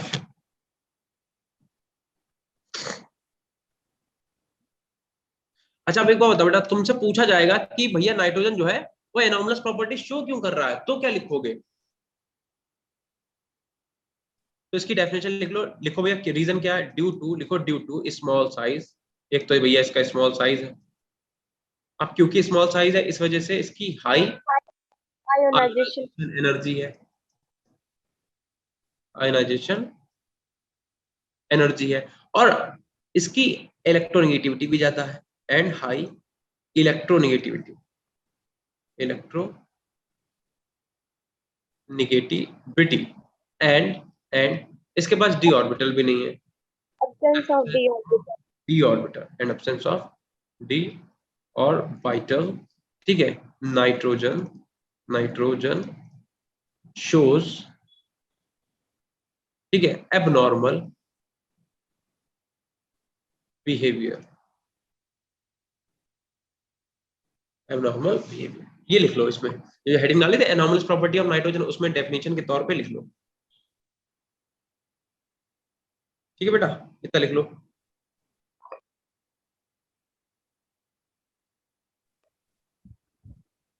एक इसे एक पॉइंट बना के चाहो तो लिख लेना, और एक पॉइंट और लिख लो यहाँ पे।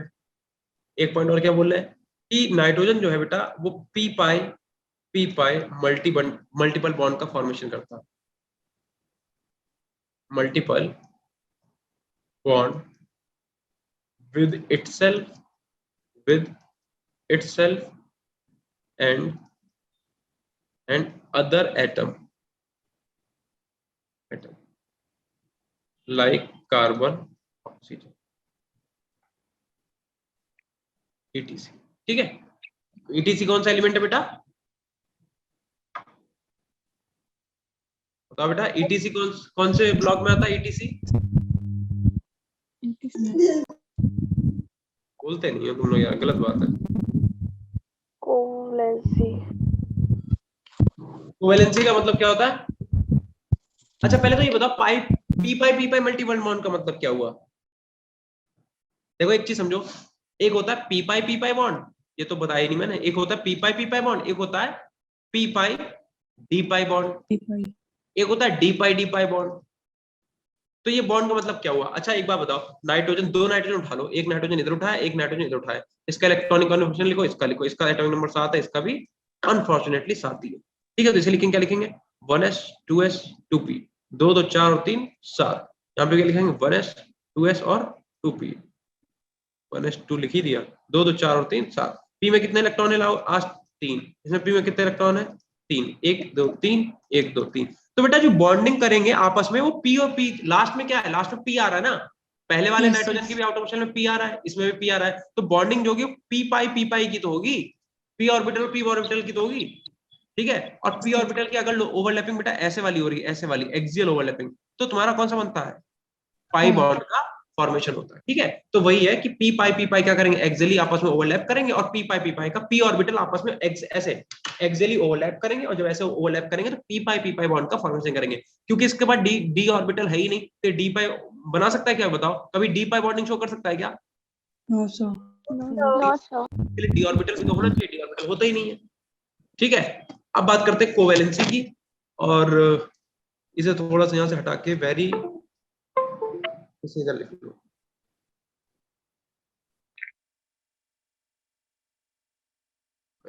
हाँ भैया, कोवैलेंसी क्या होती है बता सकता है कोई? बता चुके हैं स्टार्टिंग में जब कॉम्प्लेक्स और कंपाउंड के बारे में बता रहे थे। कोवैलेंसी क्या होता है?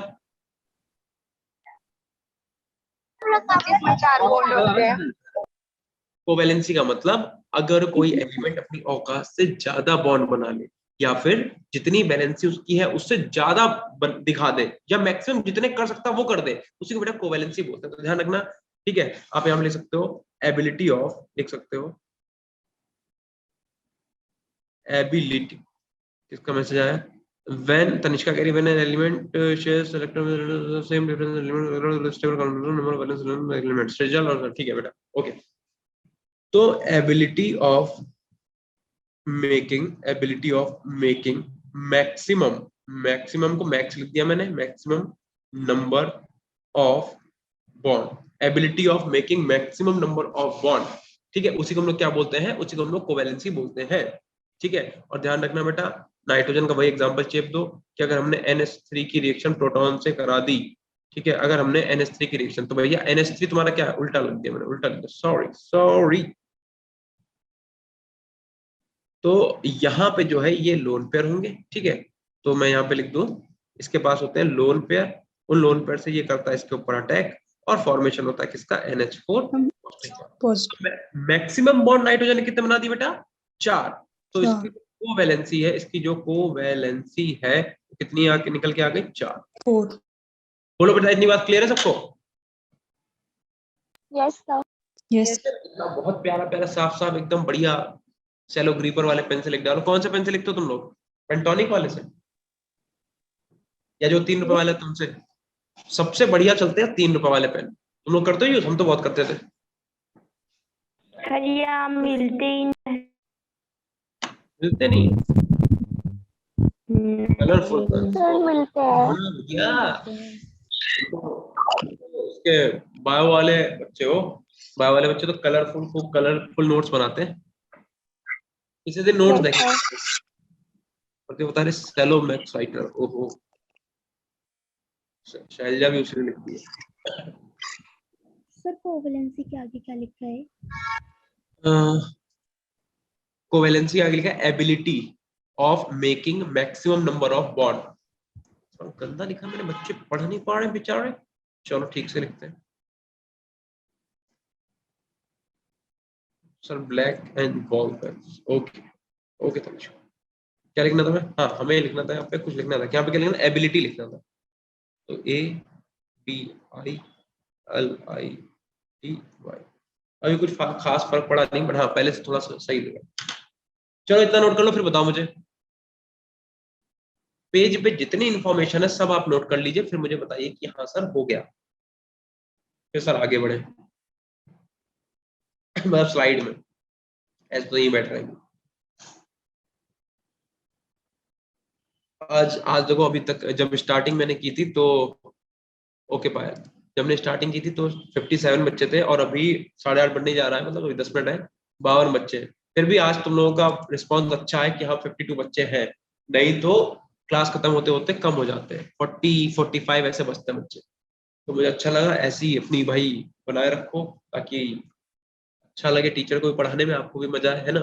चलिए खैर, तो नेक्स्ट पेज पे चले बेटा। Yes sir. Yes sir. तो आप हेडिंग डाल दो एलोट्रोप्स ऑफ फास्फोरस, हेडिंग डाल दो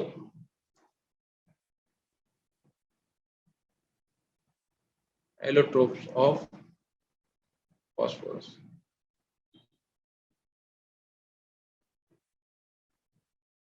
एलोट्रोप्स ऑफ फास्फोरस, ठीक है। अब अगर बात करें एलोट्रोप्स ऑफ फास्फोरस, तो फास्फोरस, पहली बात तो एलोट्रोप्स क्या होता है ये बताओ भैया, एलोट्रोप्स क्या होते हैं, किसी को पता है क्या? मतलब कोई भी एलिमेंट जहां अपनी जिनकी केमिकल प्रॉपर्टीज सेम और फिजिकल प्रॉपर्टीज अलग हो। Chemical property same but physical property बिल्कुल सेम, ठीक है।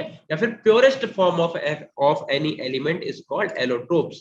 प्रतिभा ठाकुर ने भी सेम आंसर बताया, ठीक है। चलो तो ध्यान रखना बेटा, जो फास्फोरस के एलोट्रोप्स है, सृजल, ओके बेटा, ठीक है।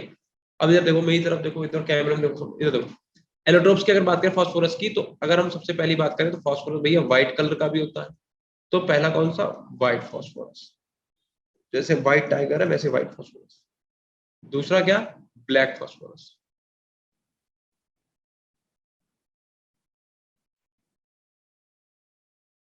Black phosphorus. और तीसरा जो है बेटा वो क्या होता है, red phosphorus. Red phosphorus. D जो है वो कौन सा होता है, स्केल्टेड फास्फोरस। और ई कौन सा होता है, वॉयलेट फास्फोरस, ठीक है। तो जनरली इतने टाइप के हैं, बट हमें सारे नहीं पढ़ने हैं, ठीक है। हमें सिर्फ रेड ब्लैक और यही वाला देखना है, ठीक है। चलो इतना लिखो। उसके बाद आप क्या करना, हेडिंग डाल देना प्रिपरेशन, बना के भी देख ले बेटा कैसे बनेगा, ठीक है। इतना लिखने के बाद आप हेडिंग डाल दो प्रिपरेशन। प्रिपरेशन, ठीक है। प्रिपरेशन में बेटा देखो, तुम लोगों की हड्डियों में और दांतों में एक केमिकल पाया जाता है जिसे हम लोग बोलते हैं Ca3PO4 का होल ट्वाइस,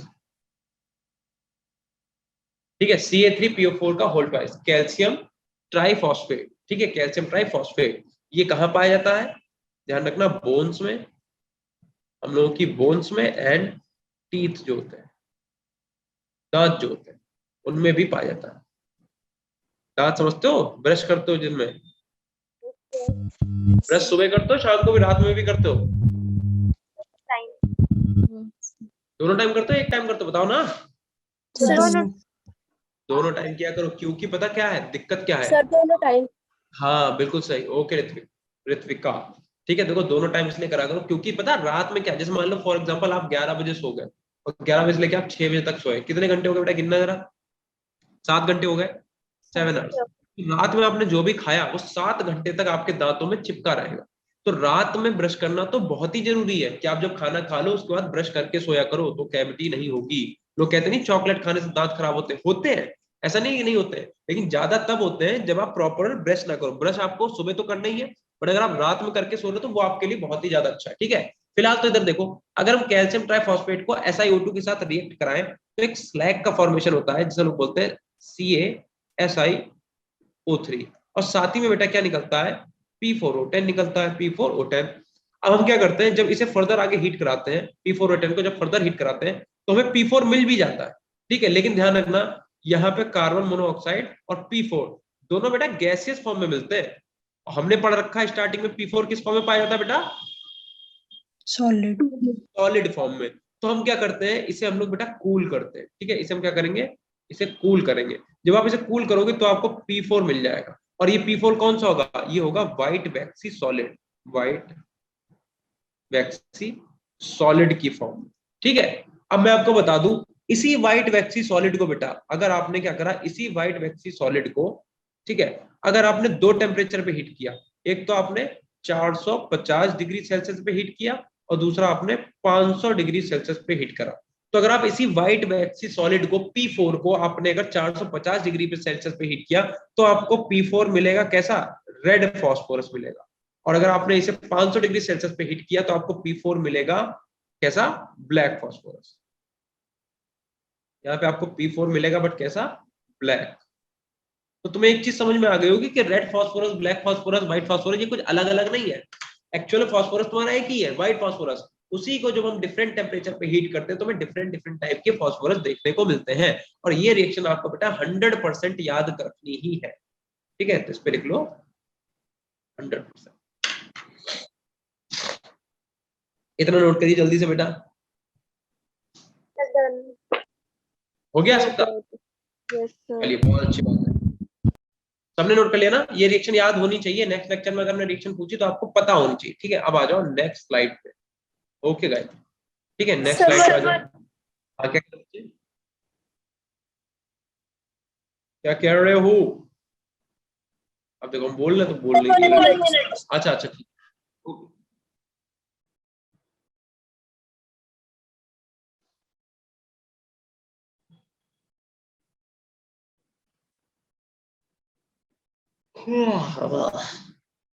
अरे भैया स्टार्ट, स्टार्ट क्या मतलब, आगे बढ़े।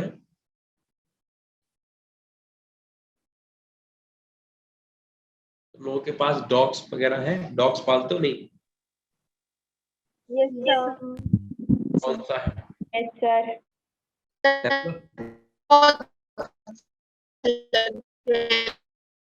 अच्छा चलो ठीक है, ऋत्विका के पास भी लैब्रा है। चलो अच्छा, एक इसका बस छोटा सा टॉपिक बचा उसे कर ले, फिर खत्म करते हैं तो अपना ये वाला पहला वाला लेक्चर। तो आप हेडिंग डाल दो बेटा, compounds of phosphorus and sulphur. हम फॉस्फोरस और सल्फर के कंपाउंड्स यहाँ पे देखेंगे। ठीक है, फॉस्फोरस और सल्फर के। तो कुछ कंपाउंड में आपसे पूछा क्या जाता है, हम आपको बता देते हैं। ठीक है, पहले तो लिख लो, एक आपको क्या करना है, एक आपको P4S3 देखना है, दूसरा आपको क्या करना है, दूसरा आपको P4S5 देखना है, और तीसरा आपको क्या करना है, P4S10 देखना है। ठीक है, मेरे पास दीक्षा एक तो लाइब्रा है और एक है मेरे पास जर्मन, जिमी एंड ब्रूनो।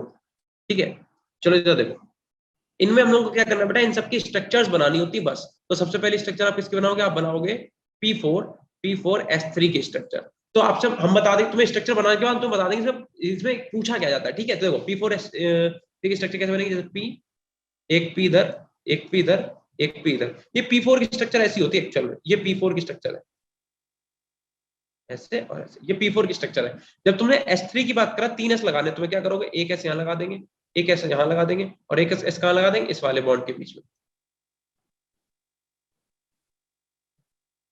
मैं रहता कहाँ हूँ, दिल्ली में, दिल्ली में रहता हूँ बेटा, आना तो मिलने आना मुझसे भी। देखो S S और एक S लगा देंगे यहाँ, ठीक है। ये स्ट्रक्चर होगी किसकी, P4S3 की। ऐसे ही अगर आपसे हम बोले कि भैया P4S5 की स्ट्रक्चर बनाओ, तो क्या करोगे, पहले तो P4 बना लो, P4 बना लिया, P4 में इतना बना लिया। अब 5 आपको सल्फर लगाने हैं, तो क्या करो, एक सल्फर यहाँ लगा दिया, एक सल्फर यहाँ लगा दिया, 2 सल्फर, फिर तीसरा सल्फर यहाँ लगा दिया, चौथा सल्फर यहाँ लगा दिया, और एक सल्फर इन दोनों बॉन्ड के बीच में लगा दिया। तो इसका मतलब क्या हुआ, यहाँ पे कितने सल्फर लगाए, 1 2 3 4 और एक 5 सल्फर लगा दे, कोई दिक्कत नहीं है।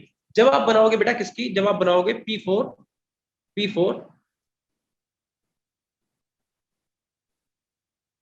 जब इसकी स्ट्रक्चर बनाओगे किसकी, P4S10 की, ठीक है।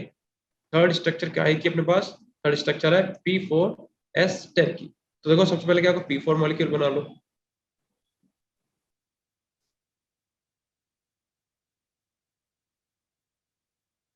ये तो आपकी बनी इसकी P4 की स्ट्रक्चर। फुल एड्रेस, क्यों भाई बम गिराएगा क्या मेरे घर पे। देखो इधर, अब आपको क्या करना है, इसकी स्ट्रक्चर याद रखनी, कैसे करेंगे, देखो पहले तो चार सल्फर तो आप यहाँ पे लगा दो डबल बॉन्ड P के साथ, ठीक है, 4 सल्फर यहाँ पे लगा दो। उसके बाद आपको क्या करना है, 5 6 7 8 9 और एक इस वाले में भी 10, ठीक है। तो उठा लो, देखो 1 2 3 4 5 6 और 4। अब ये तो हो गई स्ट्रक्चर। आपसे पूछता क्या इन स्ट्रक्चर्स में, बेटा आपसे पूछेगा ये बताओ, आपसे कहेगा क्वेश्चन में, क्या कहेगा, कहेगा बताओ इन P4S3 मॉलिक्यूल बताओ P डबल बॉन्ड S कितने हैं, P बॉन्ड कितने हैं, P बॉन्ड कितने हैं, ये तुमसे कैलकुलेट करवाने को बोलेगा। बताओ कैलकुलेट करके बताओ, P डबल बॉन्ड S एक भी है क्या इसमें, क्या P4S3 में कोई भी P डबल बॉन्ड S है क्या, नो सर। तो 0 हो गया। PSP बॉन्ड कितने बेटा, गिन के बताओ, 3 है बेटा। देखो एक ये वाला, एक ये वाला, एक ये वाला, ठीक है, तो कितने हैं, 3। और P और P के बीच में डायरेक्ट बॉन्ड कितना है, देख लो, P और P के बीच में डायरेक्ट सिर्फ ये वाला, कितने बॉन्ड है, एक तो ये वाला हो गया, ये वाला, दूसरा ये वाला हो गया, तीसरा ये वाला हो गया, ठीक है, 3 बॉन्ड। यस। तो इसका मतलब PSP बॉन्ड भी 3 है और PP बॉन्ड में कितने हैं, 3। ऐसे आपसे क्या कहेगा इस वाले मॉलिक्यूल में, यानी कि P4S5 में कहेगा P डबल बॉन्ड S बताओ कितने हैं, PSP बताओ कितना है, और PP बॉन्ड कितना है, बताओ जल्दी से। P डबल बॉन्ड S कितने हैं, 0। PSP बॉन्ड कितने हैं, 4 4। 5 हाँ 5 है 5। और P और P के बीच में डायरेक्ट बॉन्ड कितना है बेटा, 1। एक, ठीक है। अब आप बताओ P4S10 के अंदर P डबल बॉन्ड S कितने हैं, PSP बॉन्ड कितने हैं, P डबल बॉन्ड S कितने हैं, 4 है। PSP बॉन्ड कितने बेटा गिनो, PSP बॉन्ड कैलकुलेट करो, P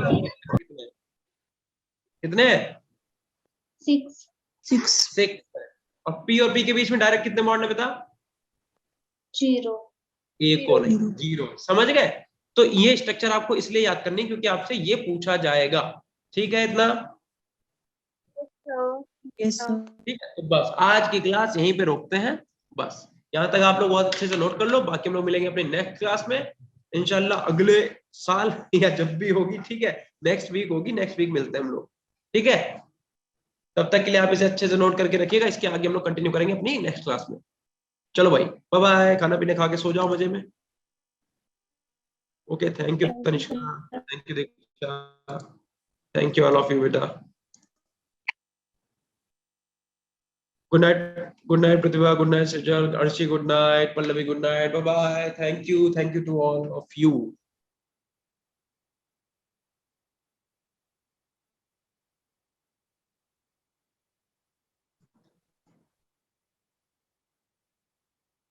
आकाश कह रहा सर आज कहना पड़ेगा, मजा आ गया, थैंक यू यार Akash. Kanika thank you Kanika, thank so much. Tanishka thank you, Payal, Ritvika क्या कह रही, crystal clear sir, it was interesting class, good night sir, have a thank you Ritvika. चलो ठीक है, अब बस मिलते हैं नेक्स्ट क्लास में, ठीक है, bye bye. all of you, bye bye. Good night beta, good night all of you, good night.